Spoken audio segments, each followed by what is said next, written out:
بەناوی خۆی بەخشندەی میهرەبان سڵاو لە بینەرانی کەناڵی ئاسمانی پەیام خۆشحاڵم لە بەرنمەیەکی تری جێپەنجە بە ئێوەی بەڕێز و خۆشەویست گەشتمەوە.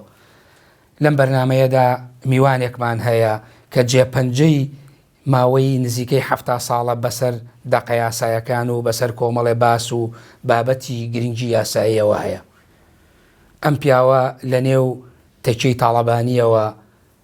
هاتوۆتە دەرەوە و کاری کردووە لە بواری قانوندا، دەستی بە هەردوو چڵی بابەتە ئاینیەکان و بابەتە یاساییەکانەوە گرتووە،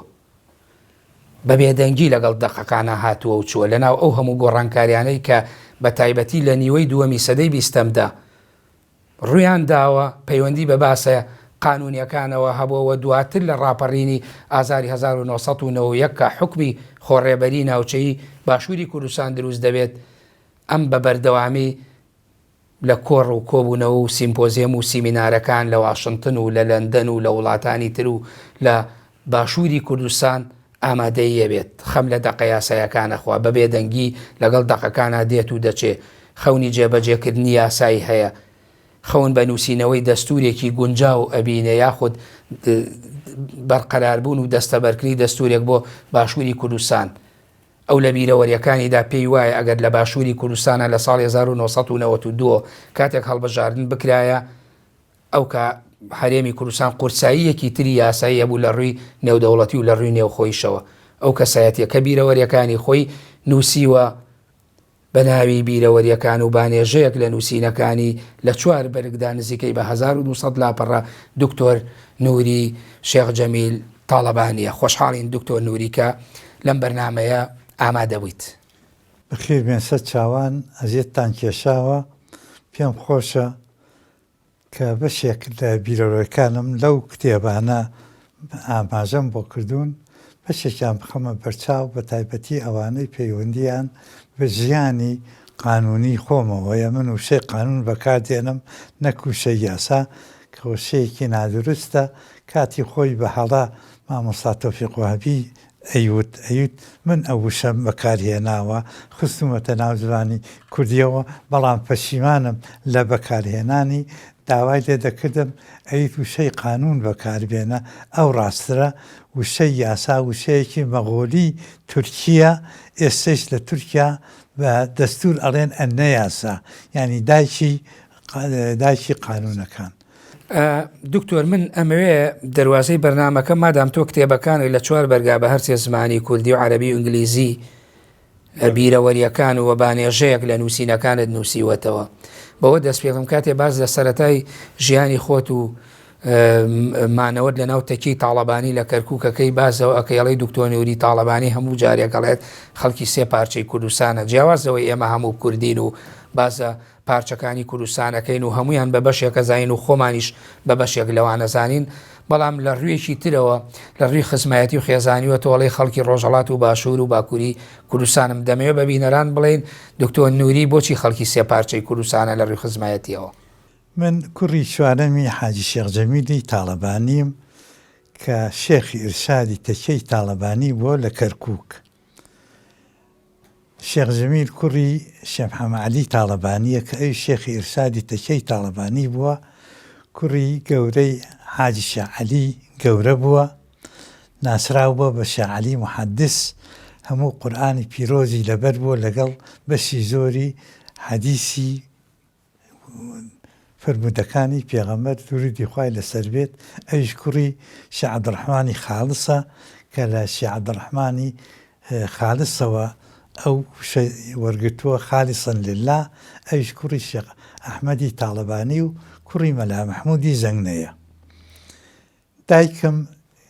کچی شێخ ئەحمەدی هەورامانە لە بەشی کوردستانی ئەودی و دایکی باوکشم لە نەوەی شێخ عوبێدەڵڵای نەهریە.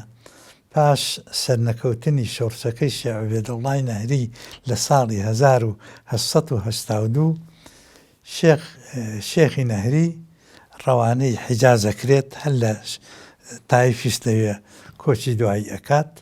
کەس و کار و کەسە نزیکەکانی دابەشە بن بەسەر هەموو وڵاتانی عوسمانیدا. یەکێ لە برازاکانی کە شێخ جەسیم بووە دێتە کەرکووک لەوێ نیشتەجێ ئەبێ ماوەیەک خۆی ئەشارێتەوە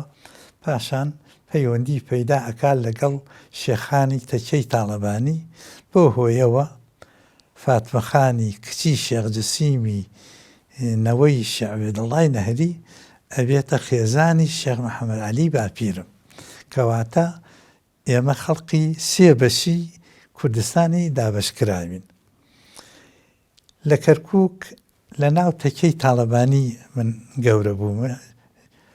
زۆر نزیک بووم لە خوا لێ خۆش بوو باوکم، تەمەنم 5 ساڵان بۆ دەستم کردووە بە خوێندنی قورئانی پیرۆز. لەو سەردەمە هەتا سنفی هەتا تەمەنە نەگەیشتوایە 7 ساڵت تەواو نەکردایە لە قوتابخانە وە نەئاگیرای. چەند جزمێکی قورئانم خوێندبوو، مامۆستاکەشمان کە نووسینی فێرەکردین کە چوومە خوێندنگای ئیمام قاسمی کەرکووک لەویانە مامۆستاکەمان خوا لێ خۆش بوو مامۆستا محەممەد جەمیل بابان بوو. لە پاش تاقیکردنەوە سەرەتا یەکسەر لە سنفی لە پۆلی 2 داینا، کەواتە من سنفی یەکم نەخوێندووە. پاش تەواوکردنی سەرەتایی ئەوجا چوومەتە ناوەندی غەربیە، ناوەندی شەرقیە، چونکە خوێندن لە کەرکووک لە سەردەمی ئێمە هەتاکو خوێندنمان تەواو کرد تەنیا بە زبانی عەرەبی بوو. لە ساڵی لە کۆتایی ساڵی 1954 لە کۆلێجی حقوق لە بەغا وەرگیرام. کاتێک چوومە ئەو کۆلێجە دێمە سەر ئەو باسە، بەڵام ئەمەوێ پرسیارێک بکەم. تۆ پیاوێکی لە بنەماڵەیەکی ئاینی بووی لە ناو تەکیا لە ناو زیکر و تەهلیلەی تەکیەوە پەروەردە بووی، وەکو خۆت باسیەکەیت و لە تەمەنی 5 ساڵی قورئانە خوێنی، بەڵام دوجار تێکەڵ بە باس و بابەتێکی گرنگی عیلمی ئەبی کە پێوتێ قانون. لە ناو قانونە تۆ دەست بە چڵی ئەم درەختەوە 2 چڵی هەیە، مەسەلەی ئاینەکەەوە مەسەلەی قانونەکەەوە ئەگری، چۆن توانی تەبایی نێوان ئەم دوانە دروستکەیت؟ لە فەڕەنسا تووشی ئەو کێشەیە بووم، پرسیاری زۆریان لێکردم لەبارەی ئیسلامەوە، بە تایبەتی لە چەند بارێکی تایبەتیەدا و هەتاکو بابەتێکم پێشکەش کرد بۆ خوێندکارانی بەشی دکتۆرا لە ژێرناوی الاتجاهات الحديثة في الشريعة الإسلامية بە زبانی عەرەبی لێ تەندانس مۆدێرن دان لیدۆغای موسڵمان بە زبانی فەڕەنسی. ئەوە کێشەیە کە ئینسان ئەگەر بێت و لێی وردوێتەوە ئەتوانێت وەڵامیان بداتەوە. ئیسلام بەو جۆرە نییەکەوە هەندێک کەس بەو جۆرە لی تێگەیشتون. ئیسلام لەگەڵ هەموو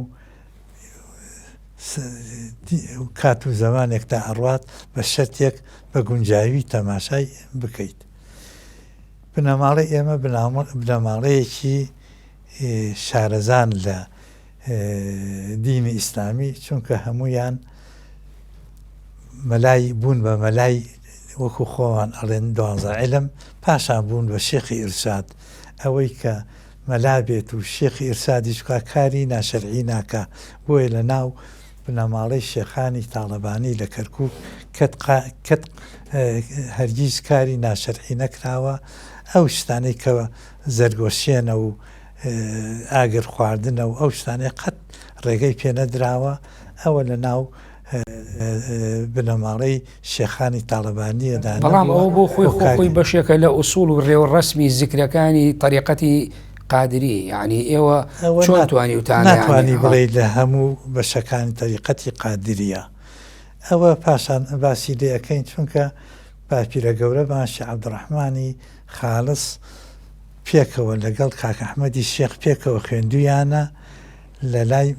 مەلا مەعروفی نۆدەیی. ئەو پەیوەندیە ڕوحی لە بینیانە هەروە ماوەتەوە. پاشان کە وەختێک کاک ئەحمەد لە سەفەری حیجاز گەڕاوەتەوە لە کەرکووک بووە بە میێوانی وەکو خۆی فەرموویەتی لای کاکە ڕەحمانم میێوانە بم. هەڵقەن هەرچەندە خەڵقێکی زۆر لە سێمانیەوە هاتوونە چوونە بە پیریەوە، ویستیانە لە شوێنێکی تری میێوان بێت ئەو تێتی من میێوانی کاکە ڕەحمانمە بن پەیوەندیەکەیان ئەوەندە بەهێز بووە. ئەوانەی کە لە ئیسلامی حەقیقیە تێگەشت بێتن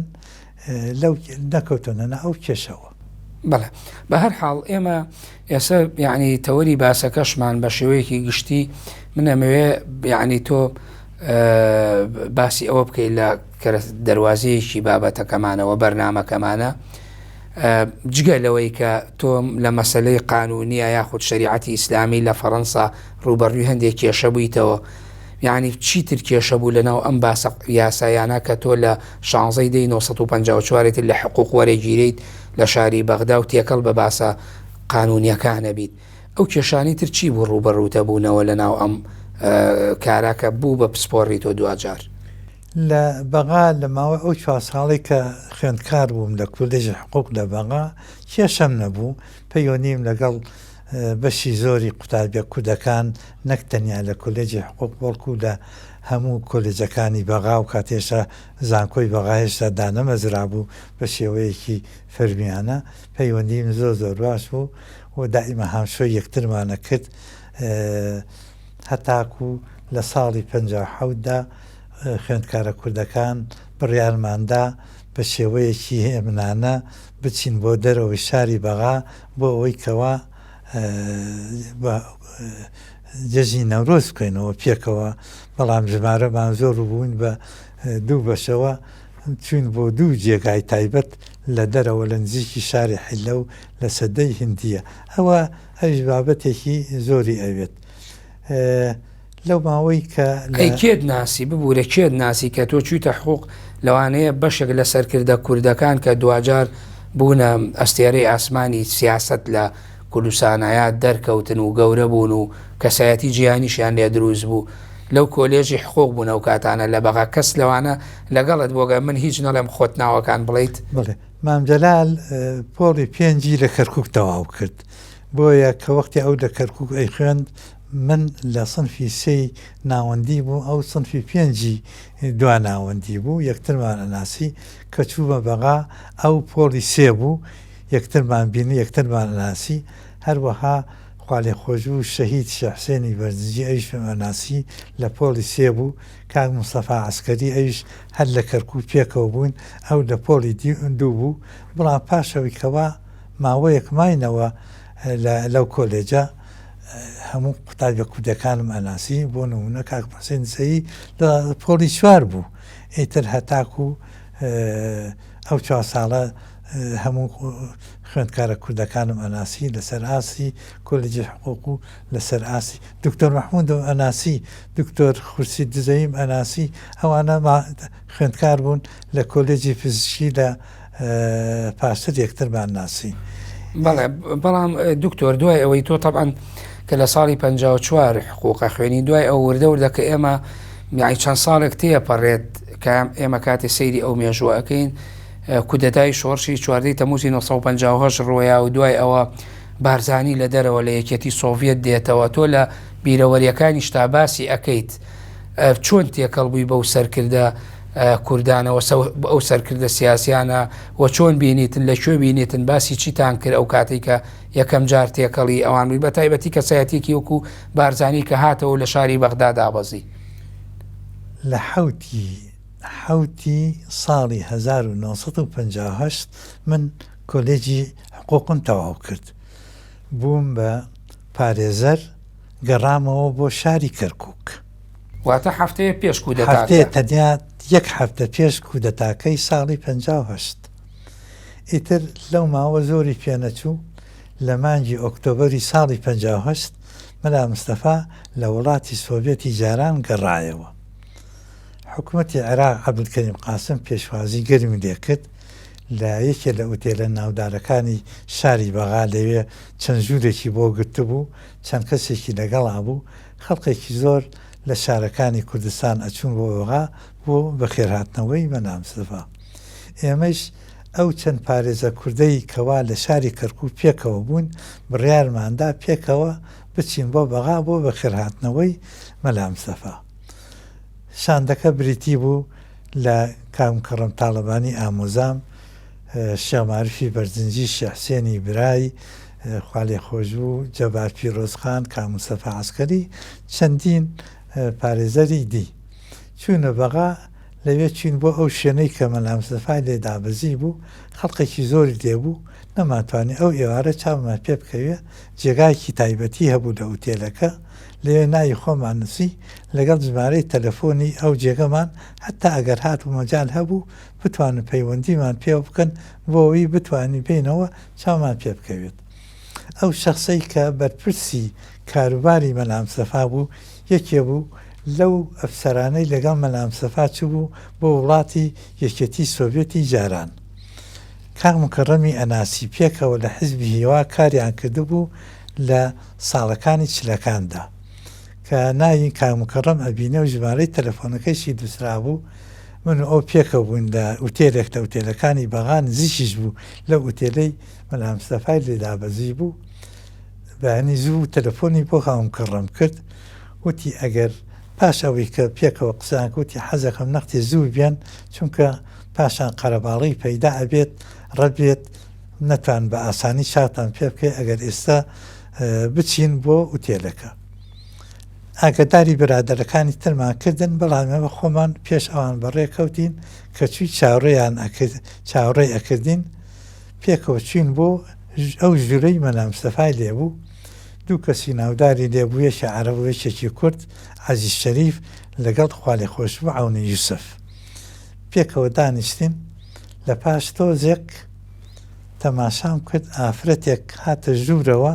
لەگەڵ کوڕێکی هەرزەکار دەرکەوت خێزانی شەهید موستەفا خۆشناو بوو کە یەکێک بوو لەو چوار شەهیدەی کە لە کۆماری مەهاباد بەشداری کردو پاش گەڕانەوەی لەلایەن حکوومەتی بەغاوە لە سێدارە درابوو لەوێ چاوم بەو پیاوانە کەوت ئیتر پاش ماوەیەک ئەو ببوورە بیرت ناچێ ئەو ئافرەتەش هەر بۆ پێشوازی بارزانی هاتبوو بۆ لای چای مەلا مستەفای بەرزانی بکەوێت ماڵە ئیتر زۆری پێ نەچوو مەلا مستەفا بۆ یەکەم جار بڕیاریدا بگەڕێتەوە بۆ کوردستان هاتە کەرکووک ئەو کاتە بەر لەوەی ئەوە بێ ئێوە کە چوون بینیتان هیچ قسە و باسێک و مۆزوعێکتان لەگەڵ کردەوە نەخێر هەروە قسەی بەخێر هاتنەوە بوو زۆریش دانەنیشتین چونکە خەڵقی تری زۆر چاوەڕیانەکەت کە چاویان پێ بکەوێت هەموو هەر دە دقیقە دانیشتین عەزیز شەریف و عەونی یوسف هەستان ئێمەش پاش ئەوان هەستاین و بەڵام وەختی ئێمە هەستان هێشتا خێزانی شەهید خۆشناو لێما بوو. ئیتر کاتێ مەلا مستەفا گەڕایەوە بۆ کوردستان سەر بە فڕۆکەی سەربازی هاتە کەرکووک لەوێ پێشوازیەکی گەرمی لێکرا لەلایەن سەرۆکی فرقەی دووەوە دوو شەو لە کەرکووک میێوانی ئەوان بوون کوردەکانی کەرکووک بەشی زۆریان ئەچوون بۆ ئەو شوێنەی کە لێ میێوان بوو تێیدا بۆ بەخێرهاتنەوەی ئەوجا مەلا مستەفا بۆ یەکەم جار پاش 11 ساڵ گەڕایەوە کوردستان هەتاک و پردێ بەڕێمان کرد ئەنجا لێەوە چوو بۆ هەولێر و لە هەولێرەوە چووە بۆ بارزان پاش ماوەیەکی کورت مەلا مستەفا جارێکی تر گەڕایەوە بۆ کەرکووک چوو بۆ سلێمانی شەوێ لە سلێمانی مایەوە گەڕایەوە ئەوجا بۆ جارێکی تر گەڕایەوە بۆ بەغا چاوم بە مەلا مستەفا نەکەوتەوە هەتا چوون بۆ بەغا بووم بە خوێندکار لە کۆلێجی کولەی ئیحتیاتیان پێوت بە پێی ئەو قانونەی کاری پێکرا ئەو کەسانەی کەوا کۆلێجیان تەواوە کرد ئەبوایە ماوەیەک ببوونایە کاری سەربازیان بکردایە پاشان ڕوتبەی سەربازیان ڕوتبەی ئەبوون بە ئەفسەر بە ئەفسەری احتیاتیان پێوت ئیتر من چوومە بەغا ئەو ماوە لە بەغا بوون لەو کۆلێجەی کەدەی بوون خوێندکاری کوردی زۆر لێبوو ڕۆژانی پێنجشەموو بۆ جەمعە دابەسینە هاتین بۆ بەغا یەکێ لەو ڕەفیقانەم کە 4 ساڵ پێکەوە لە کولێجی حقوق ڕەفیق بوون کاک زۆزک ئەمین ڕەواندزی ڕۆژێ پێی وتموتی دکتۆر وریای بریام کە دانیشتووی شاری ڤێن نابوو لەو ماوەدا وتی تەلەفۆنی بۆ کردوم وتی دکتۆر قاسملوو لە بەغایە پێیوتون ئەبێ بچی بۆ لای سەردانی بکەی بانجی بکەی داوەتی بکەی بۆ ماڵەوە لە ڕۆژێک لە ڕۆژەکان وەڵای تردەکە کازۆبسکا چوین بۆ لای لە شقەیەکی بچووکا بوو خۆی خێزانەکەی ئەفسەرێکی فارسیشی لەگەڵا بوو هەر لە هەمان ئەو شقەکەواتە دکتۆر قاسم و شت بینیوە تۆ لەوێ بینیم لە بەغا لەگەڵ زۆسکا چوین بۆ لای ئیتر بانجی کرد بۆ هەفتەی پاشتر بۆ جمعی پاشتر لەوێ زیاتر پێکەوە یەکترمان ناسی 2-3 سعات پێکەوە دابنشین ئەدرسی خۆشی پێدام ئەو کاتە ئەو لە چیکۆسلۆڤاکیا لەوێ دەرچی ئەو تەولێکە لە زانکۆکانی ئەو وڵاتە کاتێک گەڕایەوە بۆ وڵاتی چیکۆسلۆڤاکیا منیش چوون بۆ فەرەنسا ئەدرسیم لەلا بوو کاتێکم بۆ نرد وەڵامی دامەوە زۆر سپاسم کرد و پاشتر یەکتران بینی بەڵێ بەڵام دکتۆر بەرەوەی من بێمەوەی هەندێک کەسی تریشە تۆ هەر بینیوە لەسەر هەر لەسەر بارزانی تۆ بزانم لە کەرکووکیشەوە لەگەڵ شێخ ئەحمەد و شێخ محەممەد خالیدی کوڕی و شێخ سادقی برازای چوویتە ناوچەی بارزان بۆ ماوەیەک ماویتەوە لەوێ لەو ماوەی کە خوێندکار بووم لە کۆلێجی حقوق لە بەغا ئێمە خوێندکارە کوردەکان زۆر جار پێکەوە دائنیشتین یەکترمان ئەبینی بە تایبەتی لە یانەی دارالمعلیمی عالیان پێوت لە ویانە زۆر جار هەموو لێ یەکۆ بوونەوە جارێکیان چوون لێ دانیشت بوون 2-3 کەس دانیشتبوون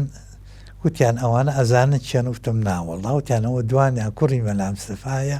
یەکێکیش برازایەتی لەوێ یەکترمان ناسی عوبەیدوڵڵا و لوقمانی کوڕی مەلا مستەفا لەگەڵ کاک سادقی برازای ئیتر یەکترمان ناسی دەرکەوت کە دراوسێ یەکترین حکوومەت 2-3 خانووی بۆ ئەوان گرتو بوو چونکە دەستبەسەر بوون لەلایەن حکوومەتی پاشایەتیەوە ئێمەش 4-5 خوێندکاری کوردون پێکەوە من و کاک عیرفانی برام و لەگەڵ کاک ئەردوانی مەلا سدیق خوێندکار بوو لە زانکۆی بەغا لەگەڵ کاک ساڵح حەمەد سەعید کە پاشان بوو بە ژن برام پێکەوە خوێندکار بوون خانەیەکمان گرتە بوو بین ئەهاتن سەردانیان ئەکردی ئێمە ناچین بۆ سەردانی ئەوان چونکە ئەوان لەژێر چاودێری پۆلیسا بوون ئەوانە هاتن سەردانیان نەکردین بە تایبەتی شەوانی جمعە پێکەوە بە کەیفی خۆمان دانیشین هەموو جۆرە قسەیەک ئەکران باسی سیاست و ئەو کاتانەتانە بەڵێ هەموو شتێک باسەکرا ئیتر ئەو پەیوەندیە درێژەی کێشا پاش گەڕانەوی مەلا مستەفا ئەوە درێژەی کێشا من کە بووم بە ئەفسەری احتیاط لە کەرکووک لەوێ دەستنیشانکراین هەموو زابتە کوردەکان ئەفسەرە کوردەکان ئێمەیان نرد بۆ کەرکووک پیان خۆش و ئەفسەرە کوردەکان لە کەرکووک بوون ماوەیەک لە کەرکووک دەوری مانگێکە مامەوە پاش ئەوە نردبیان بۆ ڕاواندز لە ڕاواندیسەوە نردبیان بۆ سەر سنوور لە ڕایات بووم مانگێک لەوێ مامەوە ئەو جاگواستمیانەوە بۆ شەقلاوە مانگێکی لە شەقلاوە بووم جارێک تری هاتمەوە بۆ کەرکووک لەو ماوەی لە کەرکووک بووم ڕۆژێک شاندێک لە بارزانەوە هات شاحمەدی بارزان بوو لەگەڵ کوڕی شەعەبدولسەلامی براگەورەی و لەگەڵ محەممەد خالیدی کوڕی گەورەی هاتبوون بۆ کەرکووک لەوێ بچن بۆ بەغا ئێمە چەند ئەفسەرێکی کورد بوون لە کەرکووک چوین شەو سەردانمان کرد بۆ سبەینێ چوون بۆ بەغا ماوەیەکی پێچوو سەرۆک مستەفای حاجی عەبدوڵڵا کە ئەو کاتە ئەفسەرێکی پایەبەرز بوو لە فیرقەی 2 لە کەرکووک ئاگاداری کردم وتی فڵانە کەس خۆت ئامادە بکە ئەبێت لەو نزیکانە بچی بۆ بارزان وتم خێرە هۆکارەکەی چوتی وەڵامی شەکوتەوەیشی لێ نازانم ئیتر ڕۆژێک چەند ئەفسەرێکی ڕەفیقی خۆم ئەوانش کەوا هەموو بڵێن یەدەک بوون احتیاط بوون بانگم کردن بۆ تەکێ بۆ نانی نیمەڕۆ دووسیەکیان هێشتا نەگەیشت بوون پێشەوەی نان تێ بکرێت تەلەفۆنیان بۆ کردم لە فیرقەوە وتیان ئەوە شێخ ئەحمەد و شاندەکەی هاتوونە و پلەی شەتی زوو بگەڕێتەوە بۆ بارزان ئەبێ ئێستا بێ کاکەم لەگەڵ میوانەکانمانەوە من بەڕێکەوتم چوون بۆ فیرقە لێ تەماشام کرد شێخ ئەحمەد و ئەو شاندەیە دوو ئۆتۆمبیلی لاند کرۆزەر ئەو کاتە باشترین جێب لە فیرقەی 2 ئۆتۆمبیلی لاند کرۆزەر بوو تەرخانیان کردو بۆ شێخ ئەحمەد و ئەو شاندەی لەگەڵیان بوون شێخ ئەحمەد و ئەوان لە سواری یەکێکی بوون من و شێخ سادق سواری ئۆتۆمبیلەکەی دی بوون وەختی بەڕێ کەوتین بۆ بەرەو هەولێر لە ڕێگە بەدەم گاڵتەوە چونکە پەیوەندیمان باش بوو وتم ئەرێک کاک سادق ئەم چوونەی من بۆ بەردان هۆکارەکەی چییە بە پێکەنینەوتی ئەگەر خەتابار ئەزاری من خەتابارم ئەو جاکەوتە گێڕانەوەی ئەو حکایەتەی کە ئێستا بۆتە گێڕمەوە بەڵێ بەڵام بەر لەوەی حکایەتەکە بگێڕیتەوە ئەو کاتانە تۆ هیچ نەکەوتێتە ژێر کاریگەری تەنانە فکری سیاسی و شۆڕژگێڕینی ئەوان کە بۆ خۆیان زەمەنێک بوو ئەوان لە ناو شۆڕش و پێشتریش دامەزراندنی پارتی ئەوان نابوون تۆ خۆت نەچوتە ناو مەعمەعایەوە ئەو 4 ساڵەی کە لە بەغا بووم قەت بەشداریم نەکردو لە حیزبەتی هەتا ئێستاشی لەگەڵا بێت نەبووم بەڵام کوداتیم کردووە کوداتی جیایە گەلێ فراوانترە لە حیزبەتی خەریکی کوداتی بوومە بەڵام وەکو کەسێکی بێلایەن بەردەوام بوومە لەسەر ئەو بابەتەیش وەختێکی کە چوون بۆ باردان یا پاشان کە هاتمەوە ئەو پەیوەندەیشم لەگەڵ مام جەلال قەت نەبووەتەوە کاری ئەوەی کە بچمە ببن بە ئەندام لە پارتی دموکراتی کوردستان هەتا پاشانیش کە مام جەلال یەکێتی کوردستانی دامەزران داوای کردبوو کە من خۆم کاندید کەم لە لیستی ئەواندا من عزرم بۆ خواستن وتم من نامێ داخلی مەبەستی ساڵی 76 یەکێتی نیشتیمانی کوردستان ناوەڕاستی حەفتاکان لە وەختی هین هەڵبژاردننی یەکەم کە ئەنجام درا لە کوردستاندا بەسی هەڵبژانی پەرلەمانی کوردستان باشە دوکتۆ بەر لەوە باسەکە بگێڕیتۆ من ناوبڕێ وەرەکەم دوای ناوبڕەکە ئەو باسەش کە ویستت باسی بکە بۆی کاتەکەش فریا بکەین و بەشمان بکات بەڵێ بینەرانی بەڕێز و خۆشەویست ناوبڕێکی کورد وەردەگرم و دەگەڕێ بۆ وڵاتان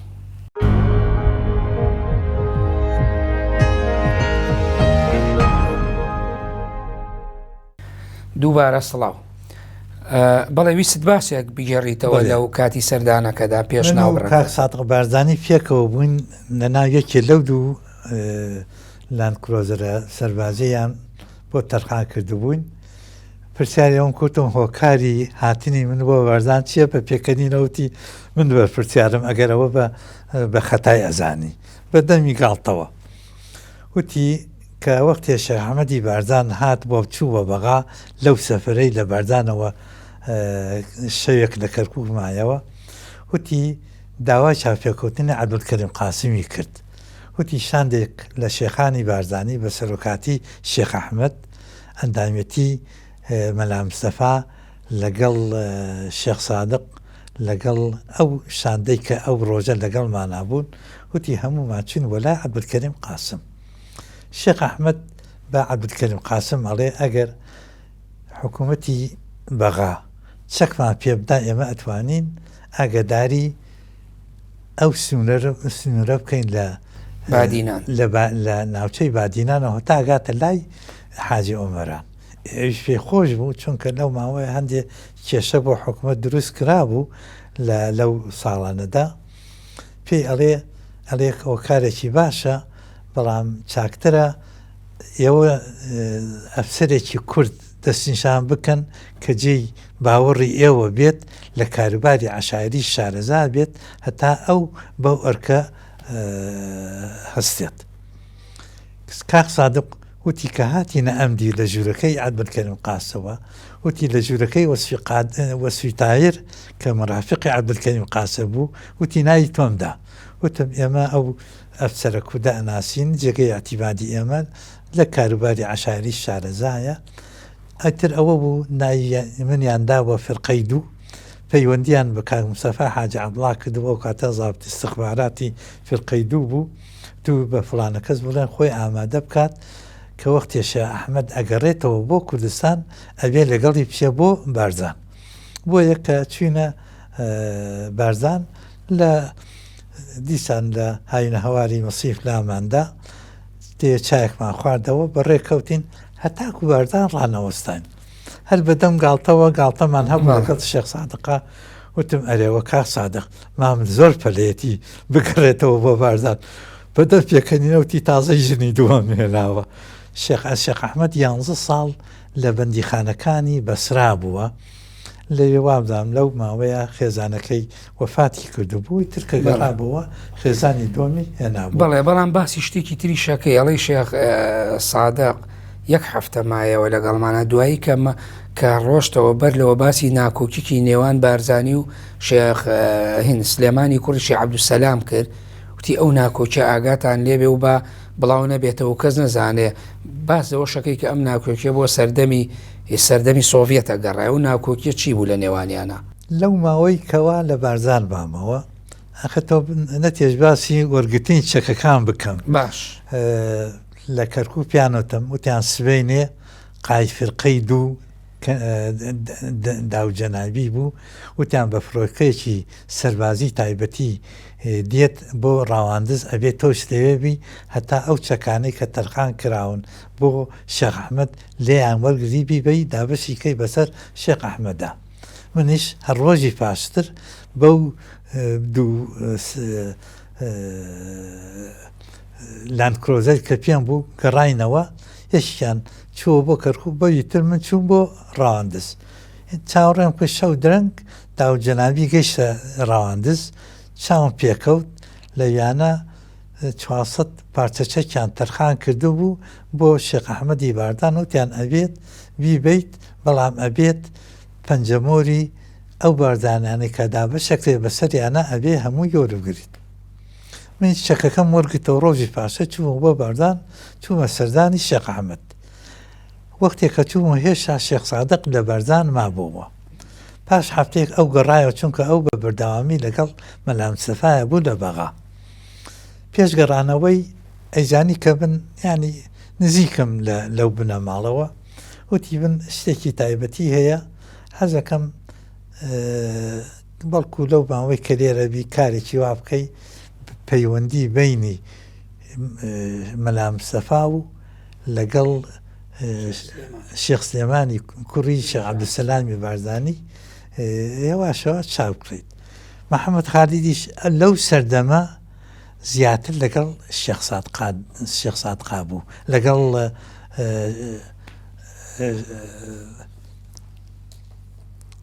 لەگەڵ شێخ عەبدولسەلام لەگەڵ شێخ سادقا بوو بە هەر حاڵ ئەوەی کە لە شێخ سادق تێگەیشتم وتی پەیوەندیان لە وڵاتی یەکێتی سۆڤێت تێکشووە چونکە ئەو لەگەڵ مەلام سەفا چوون بۆ ئەوێ ئیتر خۆ تەزانی لە وڵاتی بێگانە ئینسان لە غەریبی بژین بۆتە هۆکاری ئەوەی کەوا پەیوەندیان نەختێک تێکچوو بێت کە هاتەوە ئەو پەیوەندی هەر بەو جۆرە مابەوە هەتا تۆ بزانی پەیوەندیەکە لەسەر مەسەلەی هەندێک تەموح و دەرکەوتنی سیاسی بوو یا پەیوەندیشتی کۆمەڵایەتی بوو من بەڕاستی پرسیاری ئەو شتە وردەکاریانم نەکرد نەمپرسی هۆکارەکەی چییە بەس من هەوڵمدا وتم جوانیە بۆ ئێوە کەوا لە ناو خەڵقا بڵاو بێتەوە لە ناو بنەماڵەی بارزانیە ئەو ناکۆچی هەیە ئەوەی کە پێم کرا بۆ چاکردنی پەیوەندیەکانیان پێم کرا کردم ئیتر پاسایی بۆ پەیوەندیەکان زۆر نەخێن نەوەڵە تا ئێستەی شوابدانم لەگەڵ باقی ئەوانی تریا ئیلا لەگەڵ کاک عەبدولبەهی بن نەبێت لەگەڵ براکانی تریا ئەو پەیوەندە ئیسەیش تا ئێستاکەش لەگەڵ ئەوانی ترا چا نەبووتەوە بە هەر حاڵ با نەچینە نا ئەو وردەکاریانەوە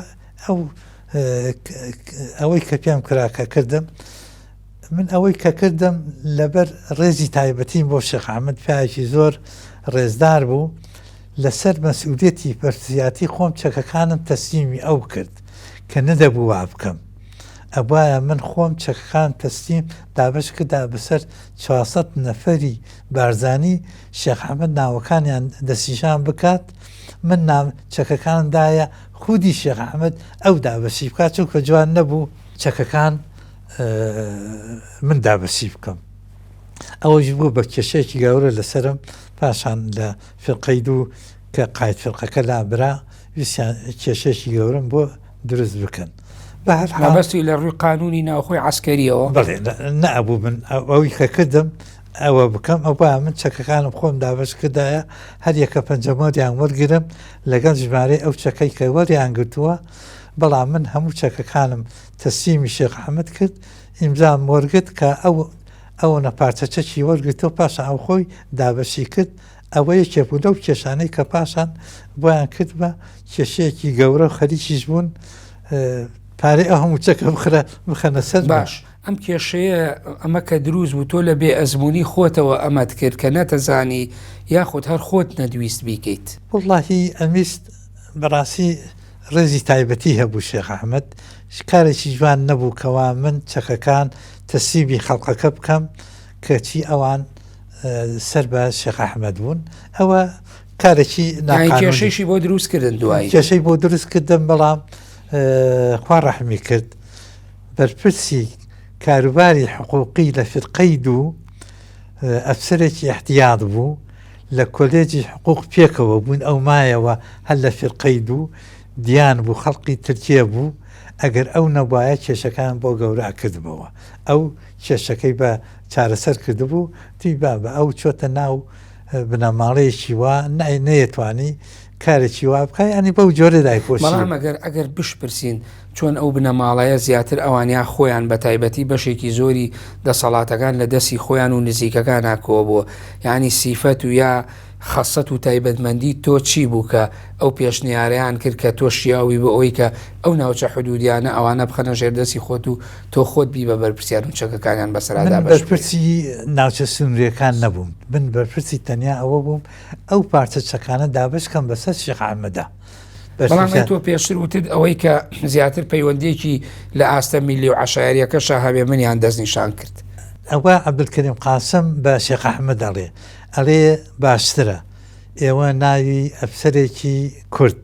کە لە کاروباری عەشایری شارەزار بێت بۆ ئێوەش بیناسن جێ احتیمادی ئێوە بێت ئەو ببێتە بەرپرسی وەکو زابطی علاقات اینجا صادق کاک صادق ناوی منی دابوو بۆیە ئەوانش ناوی منیان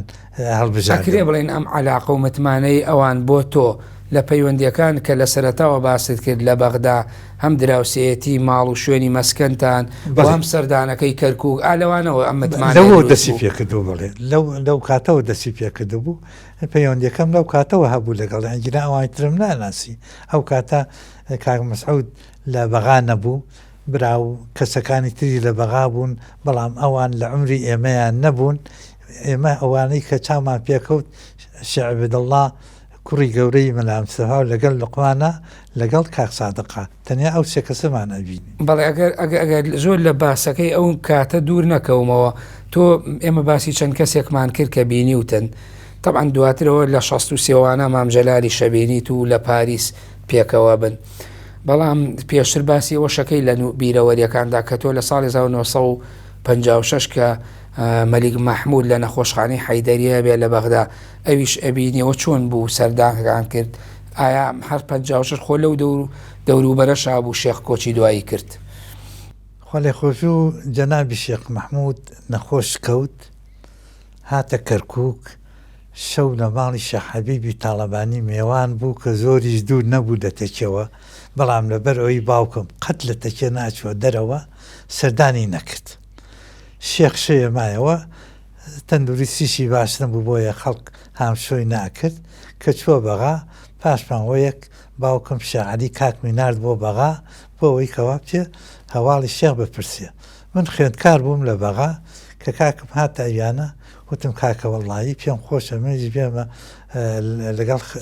بچین کە وەختێکی بۆ خزمەتی شێخ میشن لەگەڵا بووم وتی قەیشەکە تر کە کاتێک چوون بۆ خزمەتی شێخ لە نەخۆشخانەی حەیدەری لە بەغا چوونە خزمەتی لەوێ هەواڵی پرسی و وتی بە ناوی باوکماتی زۆری پێخۆش بوو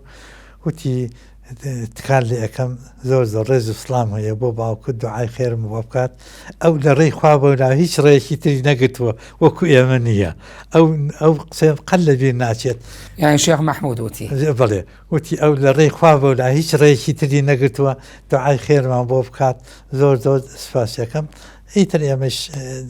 پاشان گەڕاینەوە تەنیا ئەو جارە بوو بە خزمەتی شێگەیشتم زۆری پێنەسی و شێخ وەفاتی کرد و جەنازەکەیان بردەوە بۆ سلێمانی ئیتر ئاگاداری کە وەختێ جەنازەکەی گەیشتەوە سلێمانی چه هەڵایەکی بۆ کرا بەڵێ من شتێکی کە هەیە کە گرنگە باسی بکەم تۆ بەشێکی زۆری ئەم ڕووداوانە باسەکەی لە سەروبەندی کۆتاییاتنی دەسەڵاتی پاشایەتی و سەرەتای هاتنی عەبدولکەریم قاسم و دامەزانی ڕژێمی کۆماریە لە عێراقا. ئەو کاتانە تۆ کۆلێژی حقوقت تەواو کردبوو، زیاتر لە مەجالە یاسایەکانە دیارە نزیکایەتیت هەبووە، متابعەت ئەکرد. وابزان بەندی سێمی دەستوری کاتی و کاتە کە عەبدولکەریم قاسم دایانێ لە بەندی سێمە یا مادەی سێمە بازە برایەتی کورد و عەرەبەکە کە پێکەوە ئەژین لە عێراقا. تۆ هیچ ئەو کاتانەش ئێوە متابعی ئەوەت ئەکرد شارەزاید هەبوو کە ئەوە بزانی خزمەتێکا بەوەی کە کورد و عەرەب پێکەوەکو برا بژین لە عێراقا؟ لەو کاتەیە من هێشتا سەرەتای ژیانی قانونیم بوو، پارێزەرێک بووم، هێشتا نەکەوت زۆر قوڵ نەبوومەوە لەو باروینانە، بەڵام لایەن سیاسەکان باسییانە کرد لە ڕۆژنامەکانە ئەم خوێندەوە چکە ڕۆژنامەی خەبات بڵاوەکرایەوە، ڕۆژنامەش حزبی چکە دوو لایەنی سیاسی هەبوو لە کوردستانە لەو سەردەمەیە، حزبی شیوعی لەگەڵ پارتی دیموکراتی کوردستان. مەلا مستەفا هاتبووە لەگەڵ مەکتەبی سیاسی هەموو پێکەوە کاریانە کرد. بەس لەو سەردەمەی کە مەلا مستەفا بۆ یەکەم جار گەڕایەوە کوردستان، مامۆستا حەمزە عەبدوڵڵای لەگەڵا هاتبوو، لەوە ئەچوو ئەو سکرتێری پارتی دیموکراتی کوردستان بێت. ئیتر پاشان مامۆستا ئیبراهیم ئەحمەد بە سکرتێری پارتی دیموکراتی کوردستان، هەتا پاشان کەیتر کە شەردەسی پێکرد و ئەو ناکۆچێ لە ساڵی 64 سەری هەڵدا. بەڵێ تۆ هەر دواتر لە ساڵی 1963 طبعاً ئەمە پەیوەست بوو بە بارزانی و بینینی مەلیک مەحموود و هەندێک لە ڕووداوەکانی ئەو سەردەمە کە باس لە هاتنی مام جەلالەکەی بۆ پاریس، ماوەی 4 هەفتەیەک ئێوە لەگەڵ یابن کە ڕۆژنامە نووسە بیانیەکانە بینێ ئەوروپایەکان، ئەمریکایەکان، عەرەبەکان، محەممەد حەسەنەن هەیکەل، ئەمانە ڕۆژنامە نووسی بەناوبانگی میسری، وابزانم شاع عەبدوڵڵای پاشای ئوردونیش هەر لەوێ ئەو کاتانە. ئێوە زیاتر بەچی نزیکایەتی هەروەکو ئەوی خۆت باسیەکەی مۆزوعی کوردایەتیەکە بوو یا چی بوو ئەو نزیکایەتی لەگەڵ مام جەلالە دروستان کردبوو؟ من لە کۆتایی ساڵی 62 گەشتمە پاریس. شاری پاریس ئەو کاتە تەنیا 3 کوردی لێبوو، کاک زۆزگ ڕاواندزی لەگەڵ کاک محەممەدی موحتەدی لەگەڵ نووری تاڵەبانی، کەسی دی لێ نەبوو. بەخۆتەوە سێ بە منەوە بووین بە 3 کەس بڵێن. ئیتر پاشان خەڵقی تر هاتن، کاک عومەر دزەیی ماوەیەک پێشتر لێ بوو بەڵام ئەوێ بەجێشت بوو، کاک عەباس وەستا ڕەشید ئەویش پاشان هات. ینی لەو کاتەوە کورد زیادی کرد، کوردی زیاتر باکوور ژمارەیان زۆرتر بوو. لەو کاتەی کە مام جەلال گەیشتە پاریس باسی ئەوە وەکو چکۆشتێکی تازەیە. لە کاتی گفتوگۆکردن لە نێوان حزبی بەعس و سەرکردایەتی شۆڕشی کورد، شۆڕشی ئەیلول، مام جەلال سەرۆکی شاندی کوردی ئەبێ لە بەغا. حزبی بەعس لە بیانگە ئەگەڕا، ئەویست لەو ماوەیە خۆی بەهێزتر کات هەتاکو بۆی هەر وەختێ بۆی لوا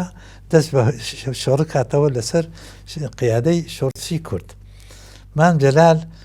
بە سەرۆکایەتی شاندێک کە کاک فواد عارفشی لەگەڵا بۆ و چەند کەسێکی تریش، بەعسیەکان پیان ئەڵێن ئێمە هیچ کێشەمان نییە لەگەڵ ئێوەیە، بەڵام خۆتان ئەزانن کە عەبدولناسر لەو کاتەیە سەرۆکی حەرەکەی قەومی عەرەبیە، پێویستە ڕەزامەندی ئەویش وەربگرین بۆ ئەو ڕێکەوتنەی لەگەڵ ئێوە ئەکرێت، با شاندێک بچێت بۆ قاهیرە. ئەیش ئەڵێ ئێمە هیچ کێشەمان نییە، شاندێک پێکەوە بەعسی و کوردی لە بەغا و بەڕێکن بچن بۆ قاهیرە. وەختێک بەڕێکەون مام جەلال ئەڵێ من لە ڕێی بەیروتەوە نەبێ نایم، ماوەیە کە دوور کەوتوبەتەوە لە کتێب، بەیروتیش خۆتە زانەی منبعی کتێب لەوێ بوو، ئەچێتە بەیروت لەوێ کۆمەڵی کتێبی چاک ئەکرێ لەوێ بەجیانە ئەڵێ ئەی پاشان دێ بۆ قاهیرە. ئەچێتە قاهیرە لەیانە ئیتر شاندەکە پێشان چایان بە عەبدولناسرەکەوێ. ئەو قسەی پاشان لە پاریس بۆ گێڕاینەوە، وتی هەڵوێستی عەبدولناسر زۆر باش بوو، پێی وتین تەنیا جیابوونەوە نەبێ لە عێراقا هەر شتێک ئێوە ڕێکەون لەسەری ئێمە هیچ کێشەمان نییە. مام جەلال لەو کاتەوە قسەی پێ باش بوو. قسێکی زۆر باش بکە مەسئولێکی عەرەبی گەورەی وەکو عەبدولناسر بڵێ تەنیا جیابوونەوە نەبێ لە عێراقا ئیتر ئێمە هیچ شێت چونکە ئەمان باسی حکمی زاتیان نەئەکرد شتێکی وایە بەس ئەوە کێشە خۆ جیابوونەوە کێشە گەورەکەی کورد بووانە بوو ئەو کاتە و دروشمەت جیابوونەوەکە نەبوو ئەو دروشمە نەبوو ئەو کاتە کورد بە حکمی زاتی ڕاستەقینە ڕازی بوو جا با بینەوە سەر ئەو بابەتە وتی کە من شاندەکە ئیشەکەی تەواو بوو گەڕانەوە بۆ بەغا وتم بابە من کتێبم بەجێ هێشتووە لە بەیروتە ئەچمە بەیروت لە بەیروت کتێبەکان لەگەڵ کتێبەکان دێبەوە وتی چوومە بەیروت شاندەکە گەڕانەوە کە وەختی ئەگەڕێنەوە تەنیا فواد عارف نەبێ ئەو کاتری هەموو لەژێر چاودەری پۆلیسا بن تەماشاکەن شاندەکە مام جەلالی تیانێ چاوەڕێکەن کەی دێتەوە سبەینێ لە بەیروت ئەگەڕێتەوە باسیەکان تیزارەکەن مام جەلال کە یەگاتەوە تا ئەیش بگرن بهێنن لە تەلەڤیزیۆن بانجیکەن کە جنێ بدا بە سەرکردایەتی شۆڕشە و شتانە وتی شەو وە هاتە خەیاڵما تەلەفۆن لەگەڵ سەیدا ساڵح یوسفی بکەم لە بەغا بوو ئەو لە جێگەی من لە بەغا مابوو وتی ئاگداری کردم مەگەڕێرەوە وتی نەگەڕامەوە سبەینێ باسیەکانە فرۆکەخانە تەماشاکەن ئەو تیارەی کە مەفرۆزە مام جەلالی تابێتیان نییە تێگەیشتون کە مام جەلال ئاگداری ئەو کەین و بینەیە کە بێتەوە ئەوش بگرن یانی تر ئەو کەتنیان پێ بکەن وەڵایتر هەموو نەگەیشت ئێوارە بڵاو بووە کەوا ئەوە شەردەسی پێکرد لە نێوان حزبی بەعس و لەگەڵ سەرکردایەتی شۆڕش بەڵام مام جەلال هەر خۆشی پیاوێکی لێ هاتوو بووی معلوم هەر شتێکی زانیوە بۆ کتێبەکەی کردەوە بە پاساو بەخوا ئەوەی بن قسەکەی مام جەلال بۆ ئەگەڕمە وتی تەلەفۆنم لەگەڵ سەیدا ساڵحشفی کرد تێگەیاندەم وتی مێرەوە ویست بووی بگەڕێتەوە ئەو ویستی بووی بگەڕێتەوە نەیزانی بووی تر ئەوە تێناگەم ئینسان هەندێک شتەیە با لە خۆیەوە هینی نەکات با اینجا ئەو نوکتت بۆ بێڕمەوە وتی کە خەبەر بڵاو بووە ئەوە شەر دەستی پێکردێتەوە لە کوردستانە ڕۆژاننووسێکی زۆر هاتن بۆ لام لەو ئوتێلەی لێ بووم وتیان ئەو کاتە پیانەوت کۆلەنە تاڵەبانی ئەوە شەر دەستی پێکردەوتە لە کوردستانە وتی ئاگدارم وتی ئەوێبێی بۆمان ڕووکەیتەوە هۆکاری ئەو شەڕە چییە چۆن بووە چیەیە ئەو شەڕە بە چی ئەگات وتم بابە من توانای ئەوەم نییە ئێستاکە کۆبنەوەکی وا بکەم وتیان خەبن نەبێ ناسریەکان لەگەڵ شیوعەکان دزی بەعسیەکان بوون وتیان خەمی هیچن نەبێ ئێمە هۆڵێکی گەورەت بۆ تەرخانەکەین بۆ ئێمەش ئەرکەکەی لەسەر شانی ئێمەیە وتم ئاخر ئەوان زۆر بەهێز ئەو کاتە بەعس هەم لە سووریا و هەم لە بەغاش لەسەر حکم بوون حافظ ئەسەد لە حکم بوون لە سووریا لە بەغاش هەر ئەوان حکمیانە کرد وتیان خەمی ئەوە نەبێت وتی چوون لەوێ لە قاعی یۆنسکۆ گەورەترین قاعە لە بەیروت لەوێ تەرخان کرابوو ڕۆژنامەنووسێکی زۆری عەرەبوو بێگانە و ئەمریکی و ئەوروپی هەموو لێە بوون وتی کە لێ بوو هەندێک ڕۆژنامەنووسی باسی لێ بووسیان نەختێ کێشمەکێش دروستکەن دەنگە دەنگ هەتا سەرکەوتو نەبێت چاپێکەوتنەکە و لاگرتیان لە گوێیان و بردیانیان دەرەوە وتی ڕۆژنامەنووسێکی ئەمریکی پرسیارێکی لێکردم وتیان مستەر تاڵەبانی چۆن لێکی ئەدەیتەوە کاتێ ڕۆژنامەی نیویۆرک تایمسی ئەمریکی ڕۆژنامەی لۆمۆندی فەرەنسی ڕۆژنامەی ئێزوستیای سۆڤێتی کە باسی کێشەی کوردەکەن بە عەتفەوە باسیەکەن وتی پرسیارەکە زۆر نەختێ قورس بوو تۆزێک ڕاوەستام وتی باشترین دەلیلە بۆ عەدالەتی قەزەی کوردی وتی وەڵایتر ئەو ڕۆژە لێ مامەوە بۆ سبەینێ بەڕێکەوت چ بوو بۆ ڤێننا لەوێ ئەو کاتە کۆمەڵەی خوێندکارانی کورد لەوێ ئیستیقبالی ئەەکەن لەوێ شەوێ مایەوە چای بە هەندێک ڕۆژنامەنووس کەوت بۆ ڕۆژی پاشتر فەرەنسا ئەو کاتە مەڵبەندی هەموو ئەوروپا بوو وتیان تەلەفۆنیان کرد بۆ میر دکتۆر کامەران بەدرخان کە مامجلان تاڵەبانی سوێنێ ئەگاتە ئەویانە کوردەکانی کە لێ بوون ئێمە سێ کورد بوون دکتۆر کامەران تااقەتی ئەوەی نەبوو بە تەمەەن بوو ئێمە چین بە پیرێەوە بۆ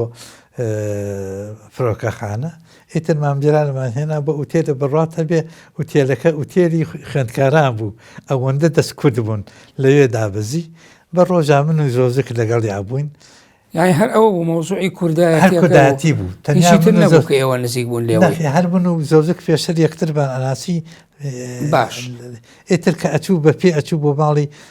دکتۆر کامەران بەدرخان ئێمە لەگەڵ یەچون زۆر دوور نەبوو لە ئوتێلەکەیەوە ئیتر لەو مامەیەوەکو جەنابەت ئاماژەت بۆ کرد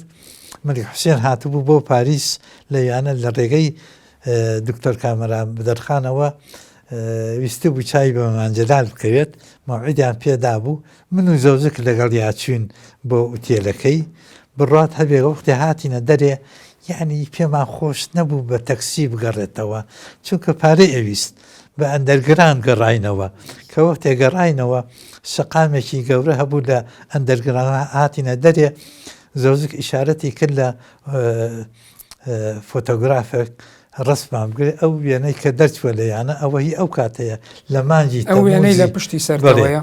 لە مانجی تەموزی 63 ئەو وێنەی گیراوە من و مامجەلال و کازۆزیچین پاشەوەی لە ئەو ئوتێلەی شاحسێنی لێبوو لێ هاتینەوە دکتۆر سوپاسەکە من ماوەی بەرنامەکەم تەواو بووە بەڵام بە کورتی یەک پرسیارەیە پەیوەندی بە پرسێکی قانونیەوەیە تۆ مامۆستای قانونی کۆتایی بە بەشی یەکەمی بەرنامەکەم یانم باست لە ئۆتۆنۆمی کرد بەڵام ئەوەی کە لە مێژووە باس ئەکرێ با کاتێک کە گفتوگوی نێوان حیزبی بەعس و سەرکردایەتی شۆڕشی ئەیلوول ئەکرێ ئەڵێ تەنانە یەکێک لەوانەی کە بیرەوەریەکانی خۆی نووسیوە پێم وابێ دکتۆر فایق گوڵپیە کە باسەکە لە کتێبەکەی کە لێرەوە سەیری ژیانی خۆمەکەم باسیەکاڵە تەنانە ئۆتۆنۆمی حیزبی بەعس پێشنیاری کرد بۆ سەرۆکی وەفدی کوردی کە دارا تۆفیق بووتی بۆچی داوای ئۆتۆنۆمی ناکەن ئەوشتی باشە بەڵام ئێستا تۆ بازەوەکەی کە پێشتر ئەو فکرەی ئۆتۆنۆمیە هەبووە بۆیە یعنی لەو کاتانەدا بە شێوەیەک مامجەلال